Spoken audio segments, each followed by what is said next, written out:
Dans cette vidéo, nous allons aborder le public des chercheurs d'emploi et des jeunes face à la fracture numérique. En 2020, une étude de View.Brussels mettait en évidence une partie de la population en fracture numérique qui n'avait pas pu s'inscrire de manière digitale en tant que chercheur d'emploi et ainsi donc accéder aux services d'Actiris. Cela a démontré qu'il fallait trouver des solutions pour sortir de l'inégalité cette population qui restait majoritaire dans certaines communes de Bruxelles. Ces communes sont celles qui ont le taux de chômage et de précarité assez élevé.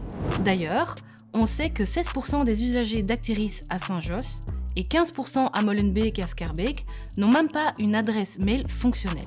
De plus, en Belgique, 29% des ménages avec des faibles revenus, donc qui touchent moins de 1 200 €, ne disposent pas d'une connexion Internet à domicile, contre 1% des ménages qui ont un revenu élevé, qui donc touchent plus de 3 000 €. Un faible revenu et une absence de formation sont des critères qui amènent à la précarité numérique. Quand bien même il existe une série d'offres pour ces populations sous la forme d'espaces publics numériques, elles restent trop peu présentes et l'innovation technologique s'accélérant, ces offres ne permettent pas aux individus de se mettre à jour. Récemment, la région Bruxelles-Capitale a présenté son plan d'appropriation numérique. Ce projet, coordonné par le CIRB, ambitionne de cibler les populations les plus précaires en matière de digitalisation et de leur donner accès aux services et aux outils numériques.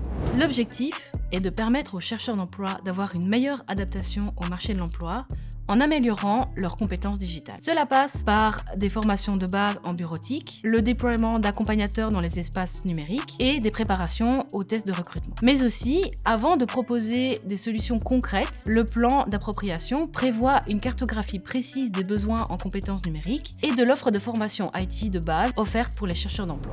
Pareillement, on y accorde une place importante au public jeune dans ce rapport. En effet, rien ne prouve qu'en étant digital native, on a de manière naturelle des compétences digitales. Il est également prévu de permettre aux jeunes de bénéficier d'un accès à un ordinateur ou à une connexion Internet de qualité dans les écoles. Pour finir, il est important de préparer les jeunes et les chercheurs d'emploi à ce monde professionnel numérique. Toutefois, cela reste important de toujours garder un contact humain en parallèle des services numériques, notamment au sein des services publics. Si vous avez aimé cette vidéo, n'hésitez pas à vous abonner à notre chaîne et à nous suivre sur nos réseaux sociaux.